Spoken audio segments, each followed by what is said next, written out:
नमस्कार विद्यार्थी मित्रांनो. या ठिकाणी आपण दुसरं प्रकरण सुरू करतो आहे, अपूर्णांक. त्यातलं हे पहिलं लेक्चर आहे. 3 लेक्चरमध्ये आपण हा टॉपिक किंवा हे प्रकरण संपवणार आहे. पहिल्या लेक्चरमध्ये आपण व्यवहार्य अपूर्णांक, दुसऱ्या लेक्चरमध्ये दशांश अपूर्णांक आणि तिसऱ्या लेक्चरमध्ये जे काय त्याच्यावरती शाब्दिक उदाहरणं आहेत ते शाब्दिक उदाहरणं आपण संपवणार आहे. ॲक्च्युली सेपरेट चॅप्टर नाही म्हणू शकत, हा बेसिकचाच पार्ट आहे. सुरुवात करूया. अपूर्णांक म्हणजे काय? पूर्ण संख्या आणि अपूर्ण संख्या माहिती आहे आपल्याला. 20, 25, 100 यांना काय म्हणतो आपण? पूर्ण संख्या किंवा पूर्णांक संख्या. व पूर्णांक संख्यामध्ये पुन्हा 2 प्रकार आहेत. धनपूर्णांक पण आले, ऋणपूर्णांक पण आले, बरोबर. आता ह्या ज्या पूर्णांक ज्या काही संख्या आहेत ना, ज्यांना आपण म्हणतो त्यांचा छेद 1 असतो. त्यांचा छेद 1 असतो, ठीक आहे. मग अशा सर्व संख्या ज्यांचा छेद 1च्या व्यतिरिक्त दुसरी कोणतीही संख्या असते आणि 0 पण नसतो. कळलं काय सांगितलं? अशा सगळ्या संख्या ज्यांचा छेद 1च्या व्यतिरिक्त असतो आणि 0 पण नसतो. 0 आणि 1 ह्या दोघांच्या व्यतिरिक्त असतो. 0 का नसतो? कारण a/b, बरोबर. a/b, बीची किंमत जर 0 घेतली तर ही व्हॅल्यू किती होईल? इन्फिनिटी. कोणत्याही संख्येला आपण 0ने भागू शकतो का? नाही भागू शकत, बरोबर. म्हणून हे व्हॅलिड नाही किंवा हे अपूर्णांकाची अटच आपण अशी टाकली. a/bच्या स्वरूपातील कुठलीही संख्या ज्यामध्ये छेद हा शून्येतर आहे किंवा छेद 0 नाही, ठीक आहे, त्याला काय म्हणतो आपण? अपूर्णांक म्हणतो. काय म्हणतो? अपूर्णांक. क्लिअर आहे? सो परत एकदा अपूर्णांकाचे डेफिनेशन काय भेटले आपल्याला? ज्या संख्या a/bच्या स्वरूपात मांडता येतात आणि त्यांचा छेद 0 दुसरी संख्या असते, म्हणजे छेद 0 नसतो, त्यांना काय म्हणतो आपण? अपूर्णांक म्हणतो. क्लिअर आहे? आता पुढं चला. अपूर्णांकाचे प्रकार. अपूर्णांकाचे किती प्रकार आहेत? 2 प्रकार आहेत. कुठले कुठले? एक म्हणजे व्यवहार्य अपूर्णांक आणि दुसरा म्हणजे दशांश अपूर्णांक, ठीक आहे. तर व्यवहार्य अपूर्णांक म्हणजे काय आणि दशांश अपूर्णांक म्हणजे काय? व्यवहार्य अपूर्णांक माहिती आहे आपल्याला, 2/3, ठीक आहे, a/bच्या स्वरूपात, 5/8, 1/4 यांना व्यवहार्य अपूर्णांक म्हणतो. दशांश अपूर्णांक म्हणजे काय? ज्यांचा छेद हा 10च्या घातांकात असतो. 10च्या घातांकात असतो. 10च्या घातांकात म्हणजे काय? समजा 0.12 म्हणजे याची किंमत किती असते? 12/10, बरोबर आहे. छेद काय आला? 10. मग छेद 10 असतो, 100 असतो, 1000 असतो, बरोबर. असं ज्यावेळेस असतं त्याला काय म्हणतो आपण? दशांश अपूर्णांक म्हणतो. क्लिअर आहे? 2 वेगवेगळ्या गोष्टी आपण या लेक्चरमध्ये फक्त व्यवहार्य अपूर्णांक पाहणार आहे, पुढच्या लेक्चरमध्ये दशांश अपूर्णांक पाहणार आहे. तर सुरुवात करूया.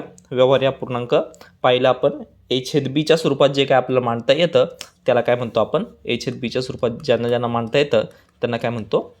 अपूर्णांक म्हणतो. क्लिअर आहे? आता अपूर्णांक याचा गुणाकार व्यस्त काय असतो? एक बेसिक कन्सेप्ट आहे, आपण पहिल्या चॅप्टरमध्ये पण पाहिली. गुणाकार व्यस्त. गुणाकार व्यस्त म्हणजे काय? याचं जस्ट फक्त काय करायचं? अंशाचा छेद आणि छेदाचा अंश. छेद जो आहे तो वरती लिहायचा, अंश जो आहे तो खाली लिहायचा. म्हणजे a/bचा गुणाकार व्यस्त, a/bचा गुणाकार व्यस्त किती आला? b/a आला. a/bचा गुणाकार व्यस्त किती आला? b/a आला. जस्ट उलटं करायचं. क्लिअर आहे? सोपं आहे. चला काय काय पाहिलं आपण? a/b त्याला काय म्हणतो आपण? अपूर्णांक म्हणतो, ज्याच्यामध्ये बीची किंमत 0 नसते. चलो नेक्स्ट. आता मग अपूर्णांकामध्ये 2 प्रकारचे अपूर्णांक पडतात व्यवहार्य अपूर्णांकामध्ये पुन्हा. अंशाधिक अपूर्णांक आणि छेदाधिक अपूर्णांक. अंशाधिक अपूर्णांक म्हणजे काय? ज्या अपूर्णांकाचा अंश हा छेदापेक्षा मोठा असतो. अंश काय असतो? म्हणजे a is greater than b, बरोबर. कशामध्ये? a/bमध्ये. a हा b पेक्षा, अंश हा छेदापेक्षा मोठा असतो. असं कुठला अपूर्णांक आहे? 10/3 आहे छेदापेक्षा अंश मोठा, किंवा 5/2 आहे छेदापेक्षा 2पेक्षा 5 मोठे आहेत, अंश मोठा आहे, बरोबर. मग अशा प्रकारचे जे काय अपूर्णांक आहेत ना, ह्यांची किंमत 1पेक्षा जास्त असते, 1पेक्षा मोठे असते, बरोबर ना. आता 3नी जर 10ला भाग दिला तर 3×9, बरोबर. म्हणजे काय आहे ते? पूर्णांक संख्या, बरोबर ना. 3×9 म्हणजे 3पेक्षा मोठं उत्तर येणार. बेदुने 4 2पेक्षा मोठं आहे उत्तर येणार. जे जेव्हा जेव्हा अंशाधिक अपूर्णांक असतो त्याच्यामध्ये काय असतं, अपूर्णांकाची किंमत 1पेक्षा जास्त असते. क्लिअर आहे. आता पुढचं, हा अपूर्णांक पूर्णांक आणि अपूर्णांकाच्या स्वरूपात मांडता येतो. कसा? ठीक आहे, द्या इथं 3 भाग द्या. 3 एक 3, 3 त्रिक 9, बरोबर. 3चा पूर्ण भाग गेला, बाकी राहिली 1. मग हे मांडणार कसं? 3चा पूर्ण भाग गेला म्हणून 3 पूर्णांक, बाकी उरली 1/3. सोपं आहे, येते लक्षात. काय केलं फक्त? 3 त्रिक 9, 9 आणि हे 1, 10/3. 10ला 3ने भागलं, 3 त्रिक 3चा भाग गेला, बाकी उरली 1 वरती (3). क्लिअर आहे. सेम 5/2. 5/2ला कसं करणार? 2ने भाग द्या. बेदुने 4, बाकी उरली 1, 1/2. क्लिअर आहे. आणखी एक आता 7/3 कसं करणार? 3 एक 3, 3 दुने 6, 2चा पूर्ण भाग जातोय, बरोबर. बाकी उरली 1/3. 2.1/3, 2.1/2, 3.1/3. क्लिअर आहे. म्हणजेच काय की हे जे काय अंशाधिक अपूर्णांक आहेत ते पूर्णांक आणि अपूर्णांकाच्या स्वरूपात मांडता येतात. दुसरी गोष्ट, अपूर्णांकाची किंमत 1पेक्षा जास्त असते. आणि तिसरी गोष्ट, अंशाधिक अपूर्णांक म्हणजे काय? त्याच्यामध्ये अंश हा छेदापेक्षा मोठा असतो. क्लिअर आहे. दुसरा टाईप काय दिला आहे? छेदाधिक अपूर्णांक. छेदाधिक म्हणजे काय? याची फोडच कशी होणार?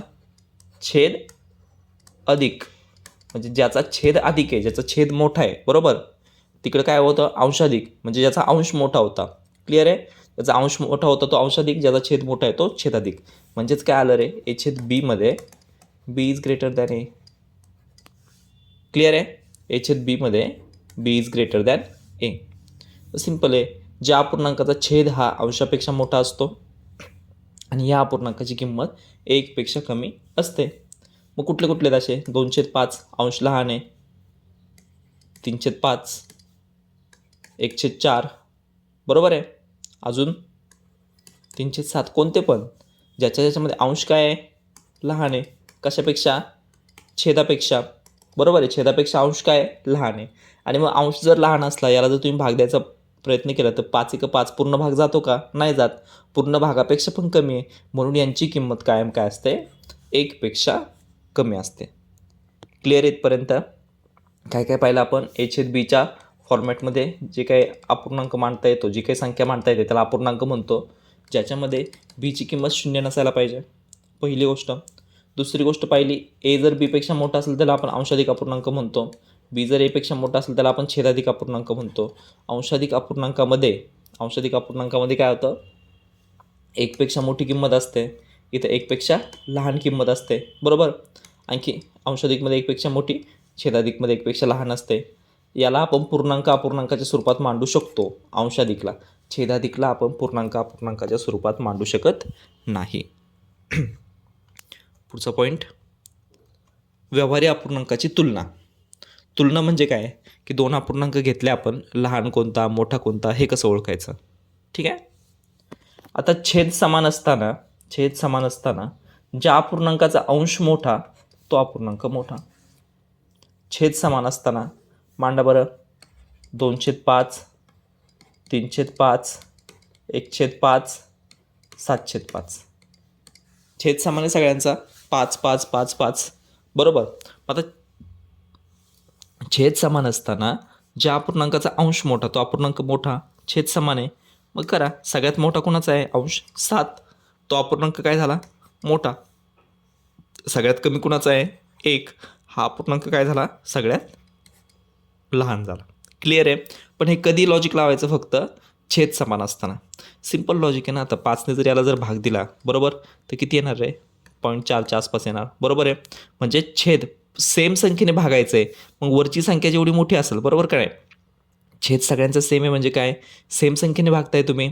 आता वरची जी काय संख्या आहे ती काय? सेम आहे. अंशातली जी काय संख्या आहे ती काय आहे? सेमच आहे ना, बरोबर का नाही? सॉरी, छेदातली संख्या काय आहे? सेम आहे. अंशातली संख्या काय आहे? बदलत चालली. मग अंशातली संख्या जेवढी मोठी तेवढा भागाकार मोठा येणार आहे. अंशातली संख्या जेवढी लहान तेवढा भागाकार लहान येणार आहे. करेक्ट आहे? ओके. आता अंश समान असताना ज्या अपूर्णांकाचा छेद लहान तो अपूर्णांक मोठा असतो. आता ह्या केसमध्ये त्यांनी काय सांगितलं? अंश समान असताना मांडा बरं. 3/5, 3/8, 3/9, 3/4. आता अंश समान आहे सगळ्यांचा. आता अशा केसमध्ये काय होतं मित्रांनो, अंश समान असताना, ठीक आहे, म्हणजे ज्या संख्येला भागायचं आहे ती संख्या समान आहे आणि ज्याने भागायचं ती संख्या बदलत गेली. मग मोठ्या संख्येने भागलं तर तिची किंमत काय असणार आहे, लहान असणार आहे. क्लिअर आहे. लहान संख्येने भागलं तर तिची किंमत काय असणार आहे, मोठी असणार आहे. बरोबर. म्हणजे अंश समान असताना ज्या अपूर्णांकाचा छेद लहान असतो, म्हणजे ही काय झाली, सगळ्यात लहान झाली, सॉरी, ज्या अपूर्णांकाचा छेद लहान असतो तो अपूर्णांक काय झाला, सगळ्यात मोठा झाला. ज्या अपूर्णांकाचा छेद मोठा असतो तो अपूर्णांक काय झाला, सगळ्यात लहान झाला. एवढंच लक्षात ठेवा. क्लिअर आहे. छेद समान, अंश मोठा तो अपूर्णांक मोठा, अंश समान छेद लहान तो अपूर्णांक मोठा. एवढंच शॉर्टकटमध्ये लक्षात ठेवा. क्लिअर आहे. चला पुढचं. व्यवहारी अपूर्णांकामध्ये आता हे थोडेसे आपण गुणधर्म पाहतोय. व्यवहारी अपूर्णांकामध्ये अंश आणि छेदाला कोणत्याही शून्येतर समान संख्येने गुणले अथवा भागले असता त्याची किंमत बदलत नाही. आणि हा महत्त्वाचा नियम आहे किंवा महत्त्वाचा गुणधर्म आहे. हा गुणधर्म आपल्याला प्रत्येक ठिकाणी गणित सॉल्व करताना वापरायचा आहे. काय दिलं, व्यवहारी अपूर्णांकामध्ये अंश आणि छेदाला कोणत्याही शून्येतर, म्हणजे शून्य सोडून कोणत्या पण शून्याने नाही गुणायचं, समान संख्येने. समान संख्येने म्हणजे काय, अंशाला पण त्याच संख्येने छेदाला पण त्याच संख्येने गुणले अथवा भागले असता त्याची किंमत बदलत नाही. म्हणजे समजा अपूर्णांक आहे 2/3, अंशाला पण 2ने गुणलं, छेदाला पण 2ने गुणलं, किती आलं, 2×2 4, 3×2 6. 2/3ची जी किंमत आहे तीच किंमत 4/6ची. आलं लक्षात. काय म्हणतो त्याला आपण, एकमेकांचे इक्विव्हॅलंट किंवा सममूल्य अपूर्णांक म्हणतो त्यांना. ठीक आहे. याला आणखी मला वाटलं की मी कितीने गुणलं, 3ने गुणलं, 4ला, इथं पण 3ने गुणलं. अंशाला जेवढ्याने गुणलं तेवढ्याने छेदाला पण गुणायचं. किती आली किंमत, 4×3 12, 6×3 18. क्लिअर आहे. काय आलं रे, सेम अपूर्णांक, सममूल्य अपूर्णांक. बरोबर, इक्विव्हॅलंट अपूर्णांक झाला तो. क्लिअर इथपर्यंत. पुढचं आणखी परत मला वाटलं मी 3ने गुणलं, परत 3ने गुणलं, 12×3 36, 18×3 54. जे सांगायचा हेतू काय, जी किंमत 2/3ची आहे तीच किंमत 4/6ची आहे, तीच किंमत 12/18ची आहे, तीच किंमत 36/54ची आहे. क्लिअर आहे. यांना काय म्हणतो आपण, सममूल्य अपूर्णांक.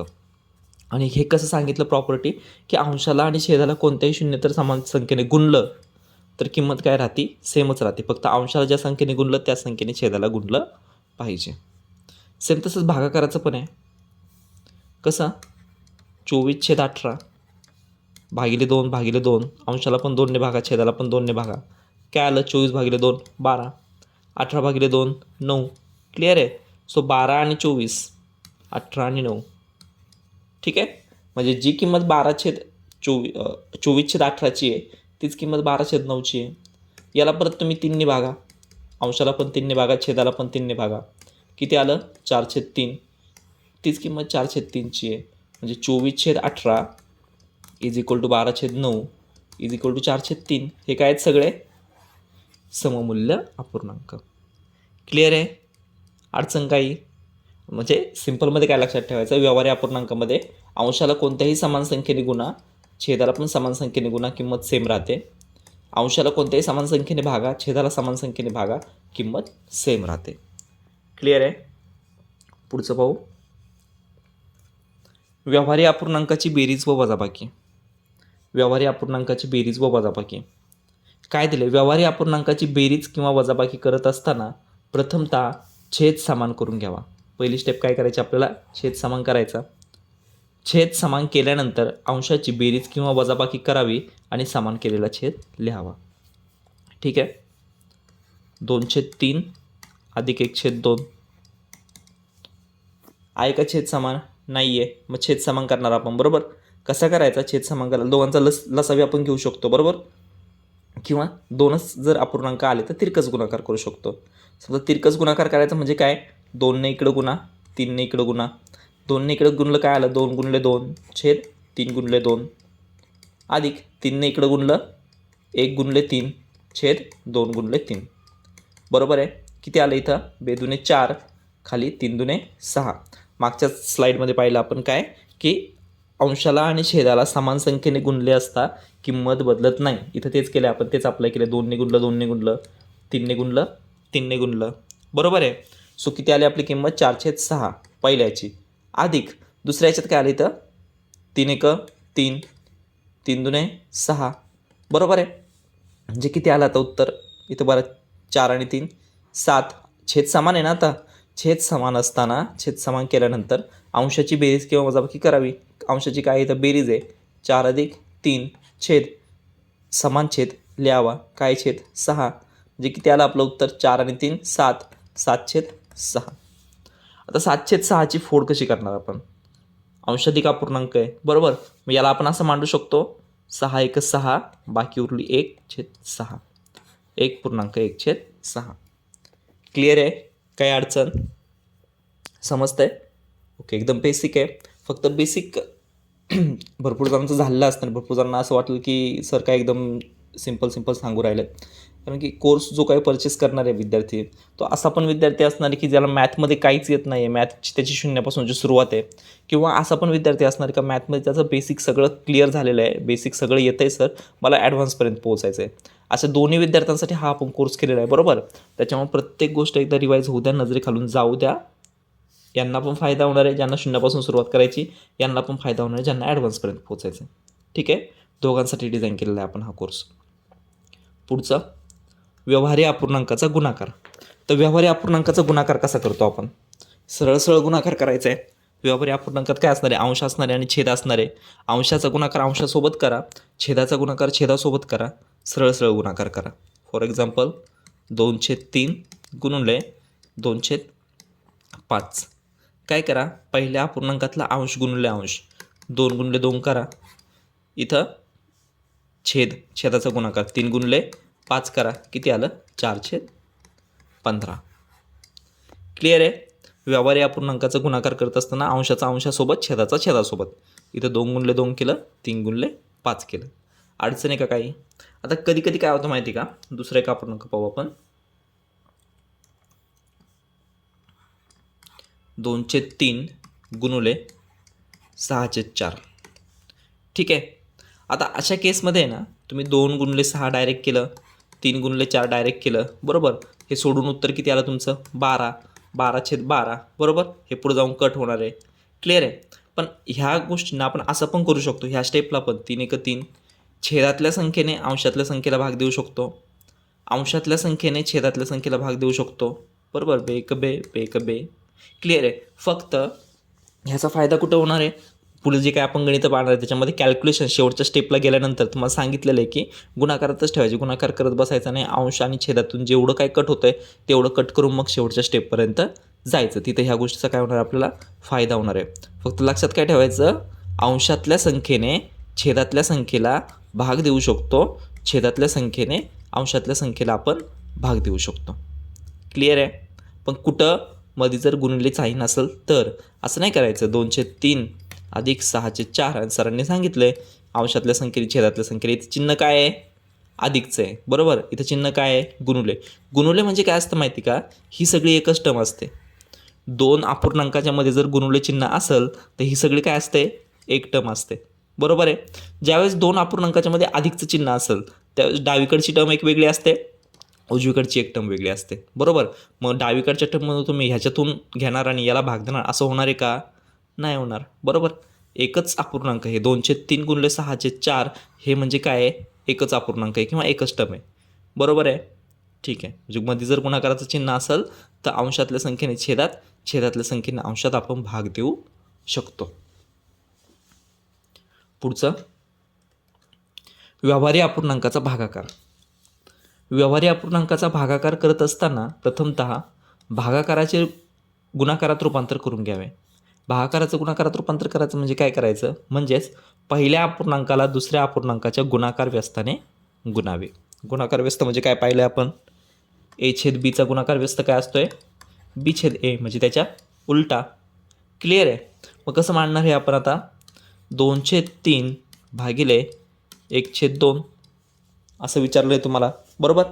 आता आपण सांगितले भागाकार डायरेक्ट करता येत नाही. भागाकाराचं काय करायचं? गुणाकारात रूपांतर करायचं. कसं करणार आपण? 2/3 भागिलेचं काय होणार गुणुले 1/2चं काय होणार उलटं गुणाकार व्यस्त म्हणजेच काय झालं 2/1. क्लिअर आहे. झालं सोप्पं. आता 2/3चं काय झालं सॉरी 1/2चं काय झालं 2/1 झालं. बरोबर आहे. आता करा अंशाचा अंशाशी गुणाकार 2 4 छेदाचा छेदाशी गुणाकार 3 1 3. क्लिअर आहे. समजतंय. सो काय काय पाहिलं आपण आत्तापर्यंत. आपण अपूर्णांक म्हणजे काय पाहिलं बरोबर. a/bच्या स्वरूपात जे काय आहे आणि बीची किंमत 0 नाही अशांना आपण काय म्हणतो अपूर्णांक म्हणतो. 2 प्रकार व्यवहारी अपूर्णांक दशांश अपूर्णांक. व्यवहारी अपूर्णांक a/bच्या स्वरूपात आणि दशांश अपूर्णांक दशांश चिन्हाच्या स्वरूपात म्हणजे छेद काय असतो 10च्या घातांकात असतो. त्याच्यानंतर अंशाधिक अपूर्णांक छेदाधिक अपूर्णांक. एची किंमत अंशाची किंमत मोठी म्हणजे अंशाधिक बरोबर. बीची किंमत मोठी म्हणजे छेदाची किंमत मोठी म्हणजे छेदाधिक अपूर्णांक. त्याच्यानंतर काय पाहिलं आपण गुणाकार व्यस्त. गुणाकार व्यस्त म्हणजे काय a/bचा गुणाकार व्यस्त उलटं करायचं b/a करायचं अंशाच्या जागी छेद छेदाच्या जागी अंश बरोबर आहे. त्याच्यानंतर काय पाहिलं आपण त्याच्यानंतर आपण बेरीज वजाबाकी तुलना पाहिली अगोदर बरोबर. तुलना म्हणजे काय की ज्याचा छेद समान असताना छेद जर समान असला तर ज्याचा अंश मोठा ज्याचा अंश काय मोठा तो अपूर्णांक मोठा. अंश जर समान असला तर ज्याचा छेद मोठा तो अपूर्णांक काय लहान. ठीक आहे हे पाहिलं. त्याच्यानंतर पुढची गोष्ट काय पाहिली आपण अपूर्णांकाची बेरीज वजाबाकी. पहिली गोष्ट छेद समान करायची आणि अपूर्णांकाचं जे काय अंशाची बेरीज किंवा वजाबाकी जे असेल ते करायचं. त्याच्यानंतर आपण काय पाहिलं गुणाकार पाहिला. गुणाकार म्हणजे काय अंशाचा अंशासोबत छेदाचा छेदासोबत बरोबर. आणि आत्ता शेवटचं आपण काय पाहिलं व्यवहारी अपूर्णांकाचा भागाकार. त्याच्यामध्ये आपण काय केलं सरळ सरळ जी काय संख्या दिली तिचं जे दुसरी संख्या भागाकाराचं रूपांतर कशात करायचं आहे गुणाकारात करायचं आहे म्हणजेच काय करायचं आहे गुणुले दुसऱ्या संख्येचा गुणाकार व्यस्त. क्लिअर आहे. ओके. नेक्स्ट पाहूया आपण आता एक्झाम्पल सोडवायला सॉल्व्ह करू. सिम्पल आहे. जास्त असं बर्डन घेऊ नका. बेसिकपासून स्टार्ट करतो आहे. ॲडव्हान्सपर्यंत जर पोहोचायचं आहे तर बेसिक चांगलंच असलं पाहिजे. पाया पक्का असल्याशिवाय मित्रांनो मोठी इमारत त्याच्यावरती उभी राहू शकत नाही. पायात जर तुम्ही फास्टमध्ये थोडासा कच्चा बांधून घेतला काय होणार आहे इमारत थोडीशी बांधली जाणार त्याच्यापेक्षा आणखीन थोडीशी मोठी आपण बांधू शकतो बरोबर. पण त्याच्यापेक्षा एका सर्टन लेवलपेक्षा उंच जर जायचा आपण विचार केला तर तो पाया डगमगीत असल्यामुळे काय होणार आहे इमारत कोसळण्याचा धोका तयार होणार आहे.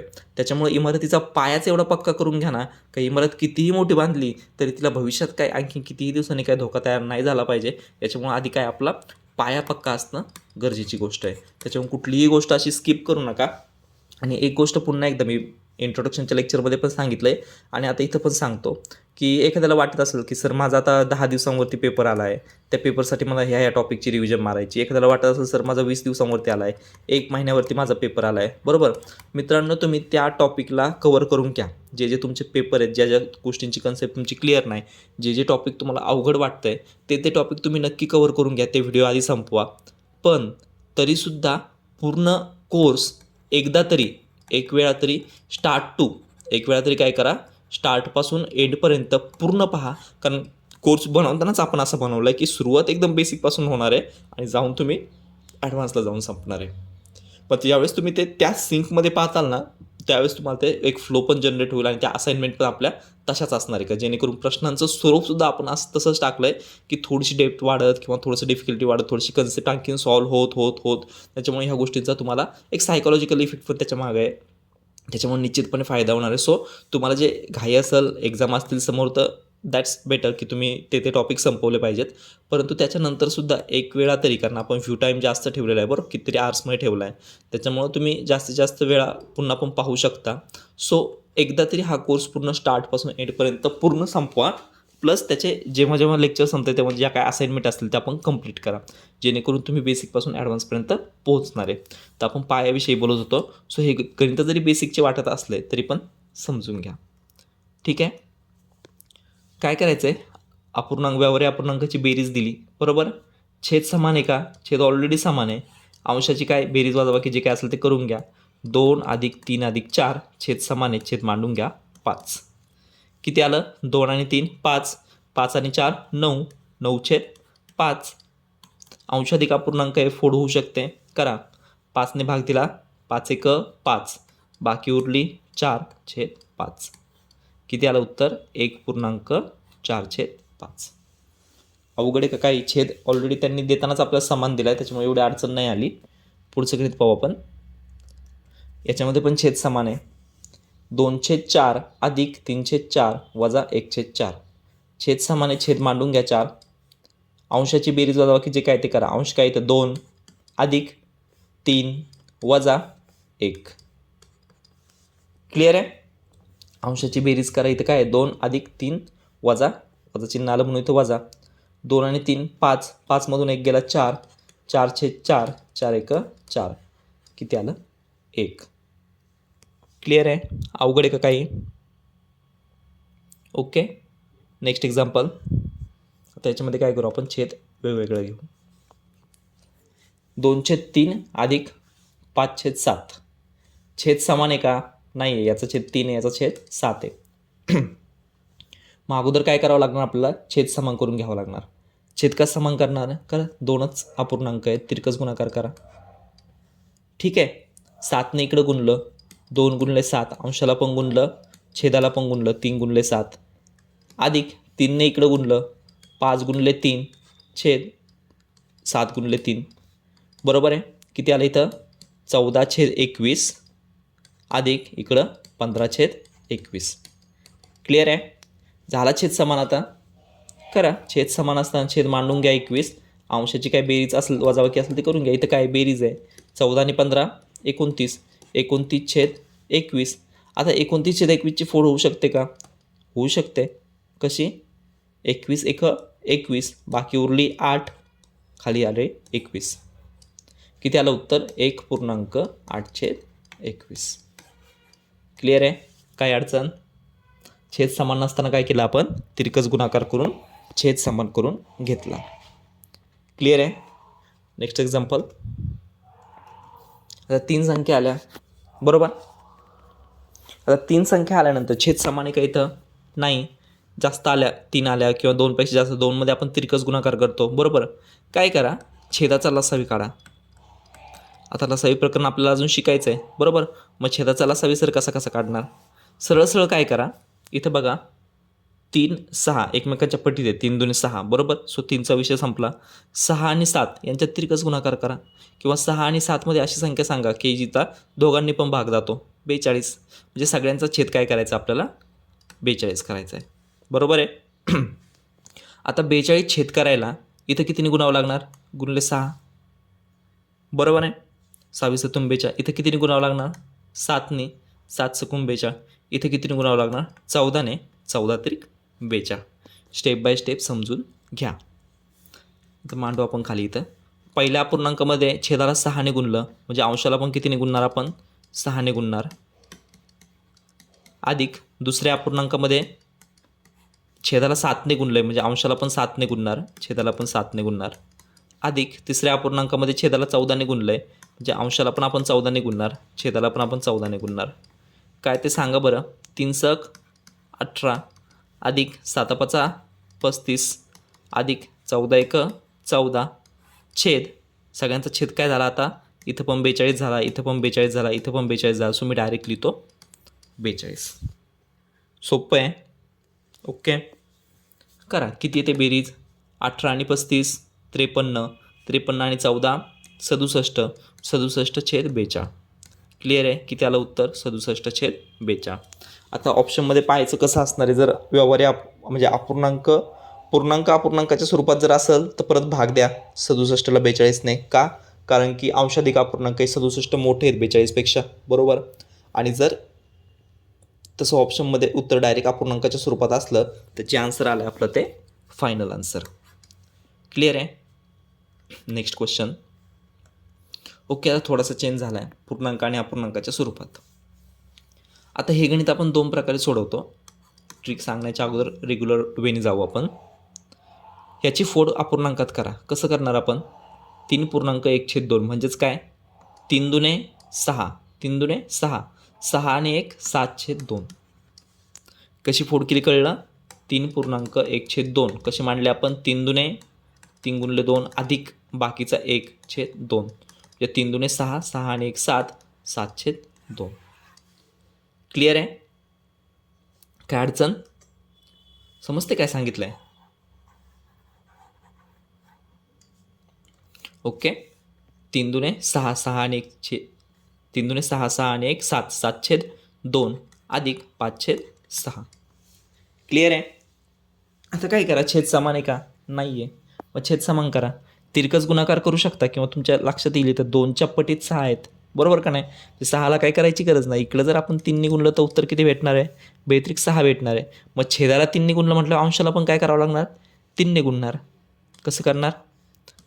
7×3 2×3 बरोबर अधिक 5/6 करा. 3×7 21/6 अधिक 5/6. 21 आणि 5 किती आलं? 26/6. क्लिअर आहे इथपर्यंत. आता संक्षिप्त रूप देता येईल याला, बरोबर. 26/6 कसं? 2ने भाग जातोय. बेत्रिक 6 बेक बे बेत्रिक 6 किती आलं? 13/3. याला पण तुम्ही पूर्णांक अपूर्णांकामध्ये उत्तर करू शकता. काय होईल पूर्णांक अपूर्णांकामध्ये? 13/3चं कितीने भाग जातोय? 3 चोक 12 बाकी उरली 1 4.1/3. क्लिअर आहे. अडचण आहे का काही? ओके. चलो नेक्स्ट एक्झाम्पल. हां अरे ट्रिक राहिली याची.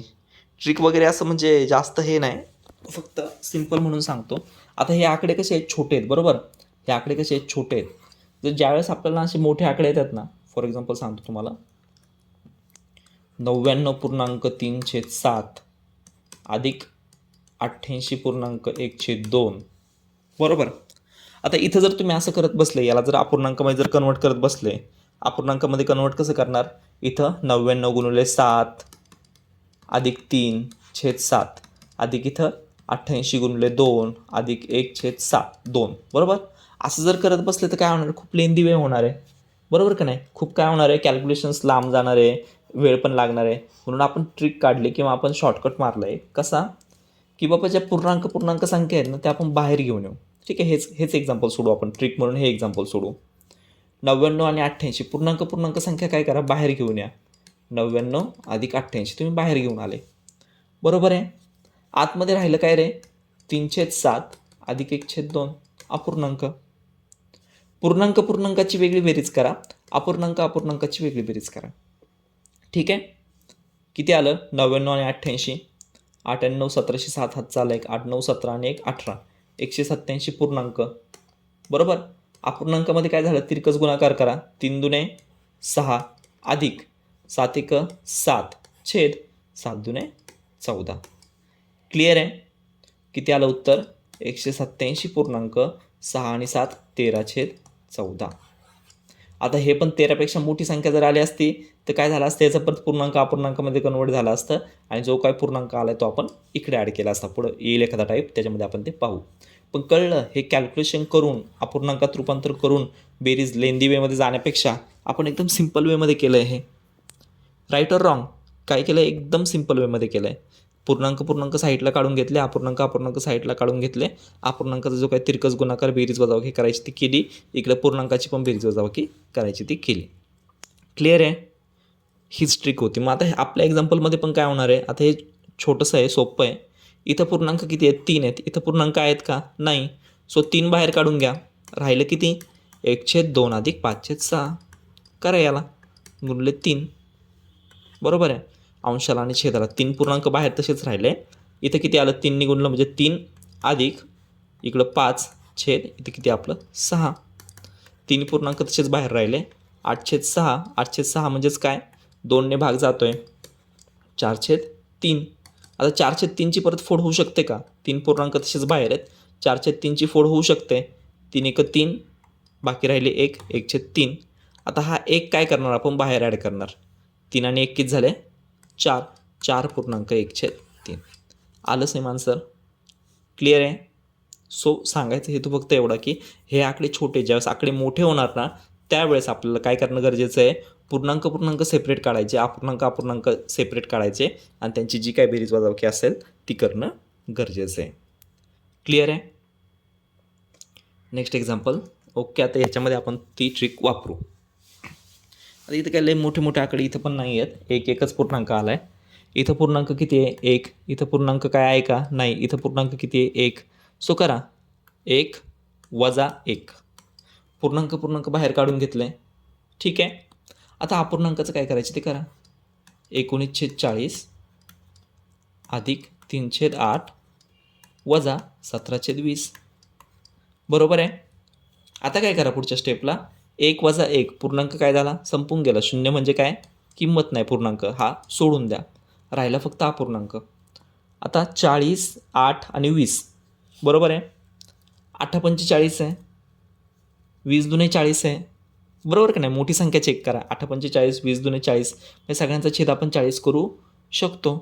करा. याला 5 ने गुणा, 8 पंचे 40, याला 2 ने गुणा, 20 दुने 40, किती झालं इकडं 19/40 अधिक छेदाला 5 ने गुणलं म्हणजे अंशाला पण 5 ने गुणणार, 15/40 वजा छेदाला 2 ने गुणलं म्हणजे अंशाला पण 2 ने गुणणार, 34/40.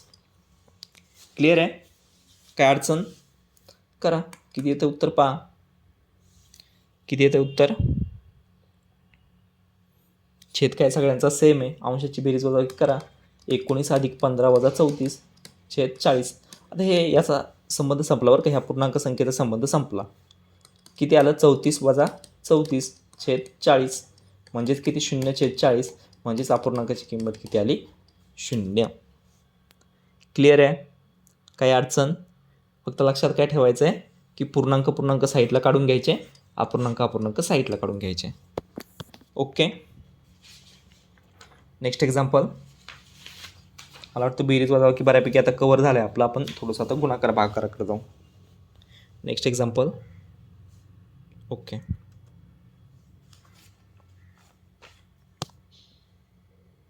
अजून एक आपल्याला बेरजेचं एक्झाम्पल दिलं आहे. ठीक आहे.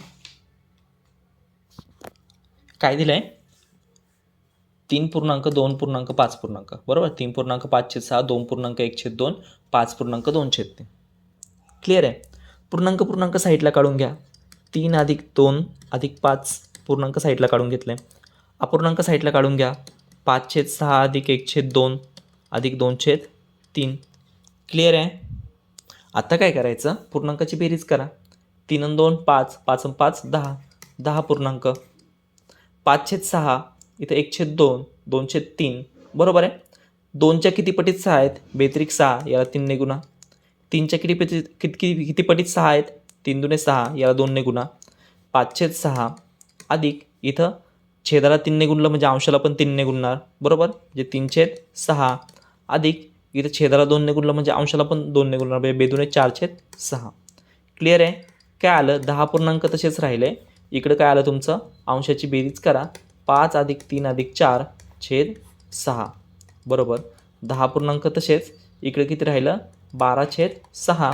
6 1 6, 6 2 12, 2 इकडे ॲड केले बरोबर. 2 पूर्णांक आलं ना. 10 पण पूर्णांक आहे, 2 पण काय आहेत पूर्णांक आहे. आता असं नाही करायचं बरं का म्हणता की सर बॉडमासमध्ये पाहिलं आम्ही इथं काय आहे किंवा सिम्प्लिफिकेशनमध्ये पाहिलं इथं काय नाही म्हणजे गुणले, तर ही काय पदावली वगैरे नाही आहे. हे आपल्याला समजण्यासाठी आपण पूर्णांक फक्त साईडला काढलेत बरोबर. त्याच्यामुळे सगळं एकदम मस्तपैकी व्यवस्थितपणे सोडवायचं एकदम टकाटकमध्ये शॉर्टकट मारला, वेळ वाचवला आणि शेवटच्या स्टेपला जाऊन इथं चुकी करायची. काय करायचं, गुणाकार करायचा. असं करायचं नाही. ही पदावली नाही आहे. हे काय आहे, पदावली नाही सोडवायला. हा एक कंस सोडवा, हा एक कंस सोडवा असं नाही आहे. हे काय केलं आपण, फक्त अपूर्णांकातला पूर्णांक भाग साईडला काढून घेतला आहे आणि तो आपल्याला समजावं म्हणून याला एक ब्रॅकेट टाकला आहे, याला एक ब्रॅकेट टाकला आहे. क्लिअर आहे. त्याच्यामुळं असं कुणीही एक्स्ट्रा डोकं चालवायचं नाही की बाबा आता हे फायनल स्टेपला आलं आहे, एका कंसात 10 एका कंसात 2, दोघांचा गुणाकार 20, असं करायचं नाही. हे ट्रिकसाठी आपण असं लिहिलं आहे. सो काय करायचं, हे 10 पण पूर्णांक आहे, 2 पण पूर्णांक आहे. मग 10 मध्ये 2 मिळवायचे, किती आलं उत्तर 12. 10 मध्ये 2 मिळवायचे, किती आलं उत्तर 12. क्लिअर आहे. ठीक आहे. आता नेक्स्ट एक्झाम्पल आपण गुणाकाराचं पाहू. गुणाकार भागाकार म्हणजे हे लेक्चर आपण स्टॉप करता येईल. व्यवहारी अपूर्णांकाचा गुणाकार सरळ सरळ काय करायचं, अंशाचा अंशासोबत छेदाचा छेदासोबत. काय 1/5 गुणले 3/4 गुणले 1/2, याचा अंश 1, याचा अंश 3, याचा अंश 1, 1 गुणले 3 गुणले 1 छेद छेदाचा छेदाशी डायरेक्ट करा, छेदाचा एकमेकांशी. 5 गुणले 4 गुणले 2, किती आलं 3 1 3, 5 चौक 20, 20 दुने 40, किती आलं उत्तर 340. क्लिअर, एवढं सिम्पल आहे. थोडीशी जम्बलिंग होईल ज्यांनी म्हणजे नवीन सुरुवात आहे ज्यांची, त्यांची की बेरीज वजाबाकी करत असताना काय करायचं, छेद समान करायचा आणि गुणाकार भागाकार करताना काय करायचं, गुणाकार डायरेक्ट अंशाचा अंशासोबत छेदाचं छेदासोबत, भागाकार करताना त्याचं रूपांतर पहिलं गुणाकारात करायचं आणि गुणाकारात केलं म्हणजे पुन्हा अंशाचा अंशासोबत छेदाचा छेदासोबत. क्लिअर आहे. चलो नेक्स्ट एक्झाम्पल. काय दिलेत आता, गुणाकाराचे 12/5 गुणले 15/4, अंशामध्ये 12 गुणले 15, छेदामध्ये 5 गुणले 4. करा गुणाकार. 5 × 5, 5 × 15, 4 × 4, 4 × 12. क्लिअर आहे. 5 × 5, 5 × 15, 4 × 4, 4 × 12. भाग गेला. सांगितलं आहे ना, छेदातल्या संख्येने अंशातल्या संख्येला भाग देऊ शकतो, अंशातल्या संख्येने छेदातल्या संख्येला भाग देऊ शकतो गुणाकाराचं चिन्ह असेल तर. क्लिअर आहे. मग काय राहिलं, फक्त छेदामध्ये राहिला 1, अंशामध्ये 3 गुणले 3 9, 9/1 म्हणजे किती आलं उत्तर 9. क्लिअर आहे. चलायचं पुढं. Next example. आता इथं आपण बेसिक कॅल्क्युलेशन पाहतोय. जो काही याच्या काय म्हणतो आपण त्याला, पदावलीचा जो काय भाग आहे किंवा सरळ रूप द्या सिम्प्लिफिकेशन, त्याचा आपण डायरेक्ट एक चॅप्टरच सेपरेट टाकला आहे.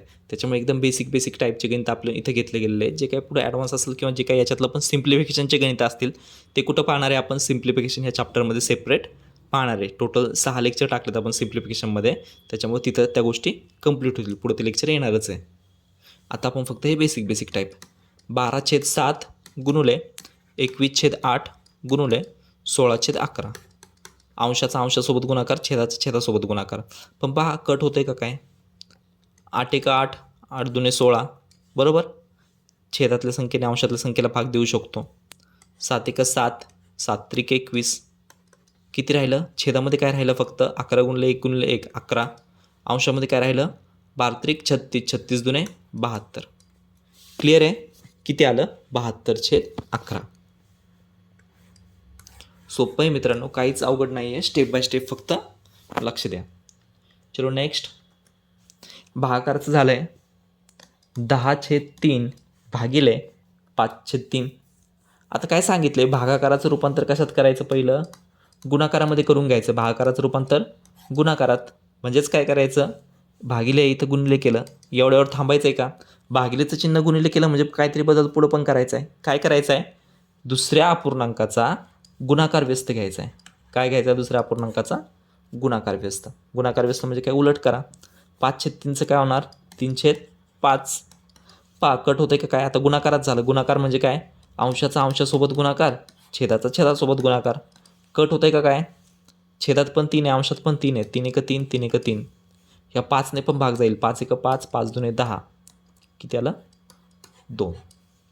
परत सांगतो, अंशातल्या संख्येने अंशातल्या संख्येला, छेदातल्या संख्येने छेदातल्या संख्येला भाग द्यायचा नाही. भाग कुठं द्यायचा, जर मध्ये गुणाकाराचं चिन्ह असेल तर अंशातल्या संख्येने छेदातल्या संख्येला, छेदातल्या संख्येने अंशातल्या संख्येला भाग देऊ शकतो. क्लिअर आहे. ओके. Next example.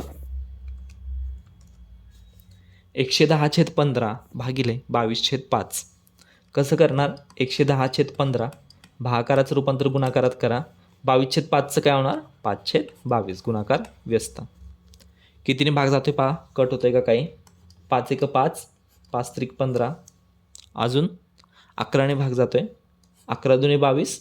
छेदातल्या संख्येला भाग दिला, सेम संख्येने अंशातल्या संख्येला भाग दिला. 11×10 = 110. कळलं काय केलं, छेदात 22 आहेत, अंशात 110 आहेत बरोबर. दोघांमध्ये पण कॉमन 11ने भाग जातो. सो 11ने छेदातल्या संख्येला पण भाग दिला, 11ने अंशातल्या संख्येला पण भाग दिला, किंमत बदलणार नाही. इथं परत 2 × 2, 2 × 5 = 10. किती आलं उत्तर 5/3. अवघड आहे का काही. चलो अजून एक शेवटचं गणित पाहू, म्हणजे हे आपल्याला या ठिकाणी हा चॅप्टर नाही, पहिलंच लेक्चर चॅप्टरमधलं हे लेक्चर या ठिकाणी स्टॉप करता येईल. पुढच्या लेक्चरमध्ये आपल्याला दशांश अपूर्णांक पाहायचा आहे. ठीक आहे. 1/5 भागिले 1/5 भागिले 1/5 भागिले 1/5 3 वेळा भागिले 3 वेळा आलं. 1/5 1/5 4 वेळा आलं. जमलिंग होऊ द्यायची का, पेपरमध्ये होतं असं, पेपरमध्ये असे गणितं विचारले जातातच. ठीक आहे. आता डिपेंड करतं की कुठल्या लेवलची आपण ग्रुप सी डीची एक्झाम देतो की आपण क्लास पण IBPS बँकिंगची वगैरे एक्झाम देतो आहे, त्याच्यानुसार पण हे चेंज होतं. काय होणार, काही ठिकाणी फक्त इथं पूर्णांक अपूर्णांकात दिलं जाणार, पण असं गणित विचारलं जातं म्हणजे जातं. आता काय करायचं आहे, बेसिक रूल विसरायचा नाही. 3 वेळा येऊ द्या, 4 वेळा भागवले येऊ द्या, नाही तर काही पण येऊ द्या. बेसिक रूल काय आपलं, भागाकाराचं रूपांतर गुणाकारात. क्लिअर आहे? स्टेप बाय स्टेप जाऊ. 1/5 भागिले याचं रूपांतर केलं गुणुले 5/1. क्लिअर आहे? काय केलं आपण, भागाकाराचं रूपांतर गुणाकारात केलं म्हणून याचं काय घेतला, गुणाकार व्यस्त घेतला. परत भागिलेचं रूपांतर गुणाकारात केलं, 1/5चं काय झालं, 5/1. परत भागिलेचं रूपांतर गुणाकारात केलं म्हणजे 1/5चं काय झालं, 5/1. क्लिअर आहे? अडचण आहे का काय? ओके. 1/5 भागिले एकदा दोनदा तीनदा भागिलेचं रूपांतर गुणाकारात केलं, 1/5चं 5/1, 1/5चं 5/1, 1/5चं 5/1. अवघड आहे का काही? नेक्स्ट स्टेप काय करणार, हा छेदात 5 आहे, हा अंशात 5 आहे, 5 कट झाले, 5 5 5 5. खाली छेदात काय राहिलं आहे, 1 राहिलं आहे फक्त. अंशात काय राहिलं आहे, 5 आणि 5, 5 5 25. किती आलं उत्तर, 25. असं जरी गणित आलं तरी गडबडून जायचं नाही, बेसिक पक्क ठेवायचं, बेसिक रूलला फॉलो करायचं. क्लिअर आहे? ठीक आहे. तर ह्या गणितासोबत आपण या ठिकाणी हे लेक्चर स्टॉप करूया. नेक्स्ट लेक्चरला आपण व्यवहारी अपूर्णांक झाला आहे, दशांश अपूर्णांक सुरू करू. ओके.